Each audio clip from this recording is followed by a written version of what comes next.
Turtles Log Supplemental. We've got a new trailer for Ninja Turtles Out of the Shadows that dropped today, and man, the trailers this week already, they're dropping. They're dropping like flies, and I guess that's not like a great metaphor because, you know, it's not really an applicable metaphor because they're not dying. And that's what dropping like flies means. But then, you know, you got Baxter Stockman and he's probably going to turn into a fly. So I guess it's appropriate because of that. But, you know, it's not a good metaphor. It doesn't really work.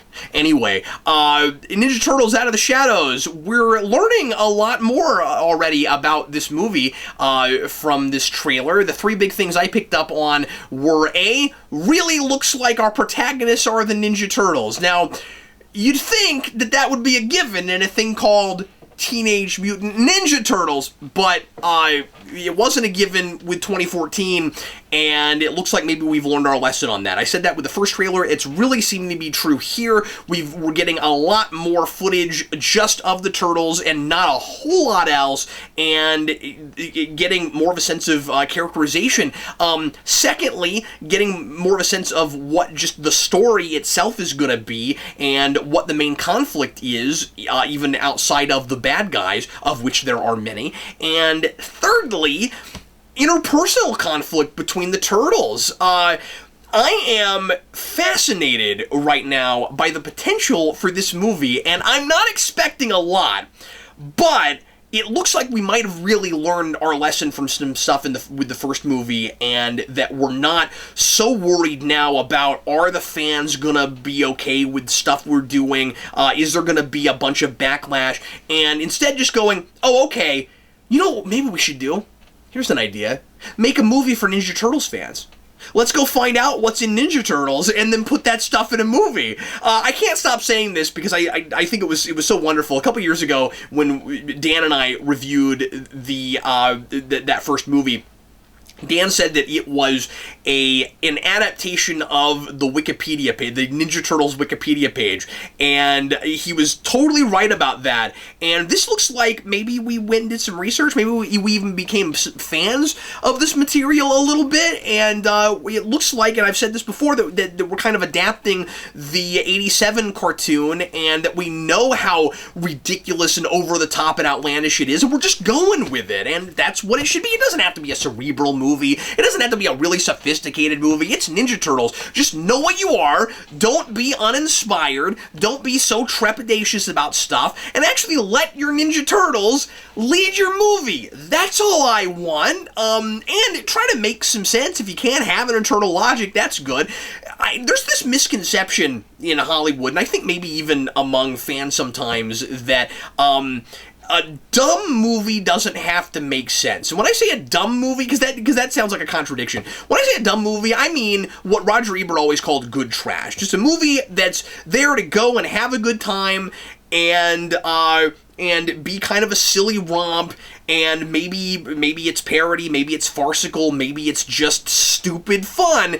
But stupid fun can make sense within its own internal conflict, internal logic. It can do that. At the same time, you can have a movie that doesn't really make sense and knows it and owns it and does that on purpose, and that becomes its internal logic. You can do that. I don't mean to be prudish about this stuff. I don't mean to say that your movie is bad because there's this one little plot hole that ruins everything.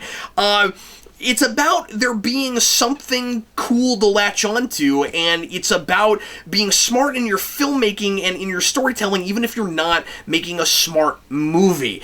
Just have some care. Be thoughtful about it. Even if you're not making a super thoughtful movie, own your movie. Make it bold. Make it clear what it is, and because that's often one of my top praises of movies that I really like, is the thing is fully aware of what it is. It's self-aware. Do that. And if this movie is self-aware and completely preposterous, again, when I say make sense, I mean within the context of the thing, within the internal logic, and I think it has the potential to do that. I also think it has the potential to completely fall apart at the seams because it's trying to throw way too many cards on the table, and by the end of the day, it won't even be playing the same game that it seemed, the same type of poker it was playing at the beginning, where, it's going for some sort of a hand that isn't even in that game. if that metaphor made any more sense than the dropping like flies metaphor did. I got a few things, like I said, out of this trailer, and the big thing is it looks like we might actually be kind of telling a story, and I'm just worried that could get buried in all of the characters and all the stuff we're throwing into this. We got Casey Jones, we've got Baxter Stockman, we've got Krang, I think, still, but that hasn't shown up in the trailers yet, and I kind of hope that we don't see Krang at all until the movie comes out, but it's April, that comes out in June, there's gonna be a Krang trailer, right? Like, that's probably going to happen. It'd be cool if we learn, if Nickelodeon learned from Warner's and Batman v Superman and thought, you know what, maybe we don't need to you know, spoil everything. Maybe, you know, from the Doomsday thing, like maybe we don't need to show our whole card. But, you know, you got Krang, you still got Shredder. Apparently, the corporate CEO guy is still supposed to be around. I know that actor was contracted for like 3 or 4 movies, so he's probably still in the mix somewhere, even though we haven't seen him in the trailers. And so there's and then of course Bebop and Rocksteady. All of these things could be really well integrated together. I mean, you have a lot of characters that often all show up in Ninja Turtles things together, and these again are not the deepest characters, so I don't feel like it necessarily is X3 syndrome, because the problem with that movie was too many mutants that you really want to see drawn, and there's not a whole lot to draw with Bebop and Rocksteady, unless we're suddenly going to make him really interesting. There's not much to really do with the Shredder, so I think that the focus really needs to just be on the Ninja Turtles, and they're trying to decide what kind of lives they want to lead, and it seems like that's what the movie's supposed to be about. Do they want to continue to stay in the shadows, or are they more interested in trying to be a part of the world? And you could do a really cool thing with classic superhero tropes with that, where it's about your superheroes that want a personal life, but are trying to be selfless heroes who go around saving people. And can you have your cake and eat it too, and do those things?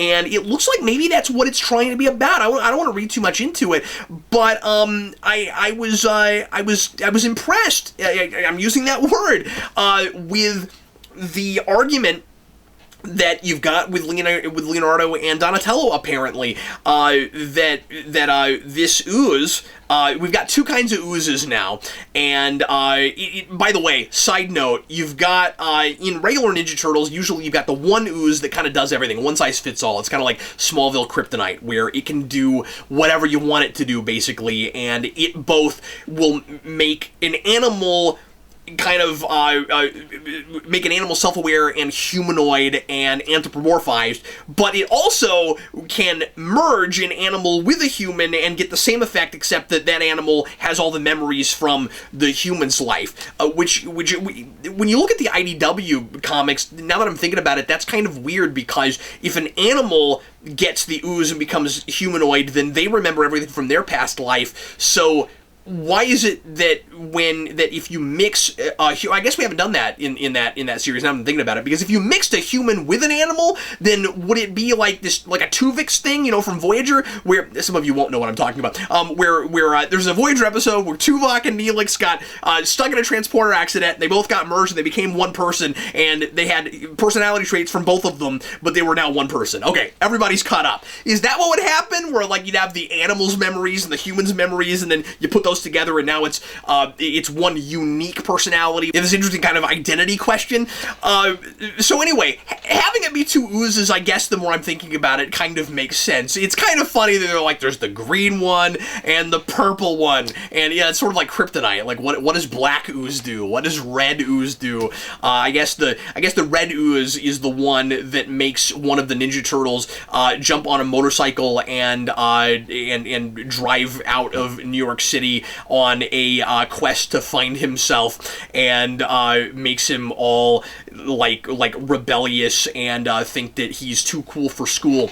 Anyway, that was a Smallville reference. So so this ooze does that, but if you put it on somebody that's already been anthropomorphized, it does the reverse and turns them human. I mean, I don't know how much sense that makes, really, but it's kind of an interesting idea, and not something I think we've done a whole lot with Ninja Turtles. The idea of turning the Ninja Turtles human, and that, of course, gives them the out where they could live normal lives amongst humans. And Leonardo doesn't want them to do that, and says we're turtles, and he's proud of that, and he's proud of his heritage and and their traditions and all the ninja stuff that he's learned from Splinter, and of course that's his whole world. But Donatello's whole world is the material. It's the human world. He wants to be part of that. He's Ariel from The Little Mermaid, and I love that idea, and having them clash instead of Leonardo and Raphael this time, I really hope that it's kind of a Donatello movie, well, I really hope that all four of them get enough to do. I think it would be really easy for, especially the way it's being advertised, if we can take very much stock in that. And of course, you can't always with trailers. Who knows what Michelangelo and Raphael are really doing, but they could easily just be using them for comic relief and not much else, kind of like Donatello and Michelangelo were used in the 1990 movie. You've got, the only shots we've seen of Raphael so far are kind of using him for jokes.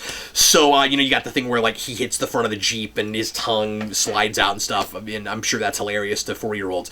But anyway, so, that's intriguing, potentially, but I also think it would be really easy for all that stuff to get buried.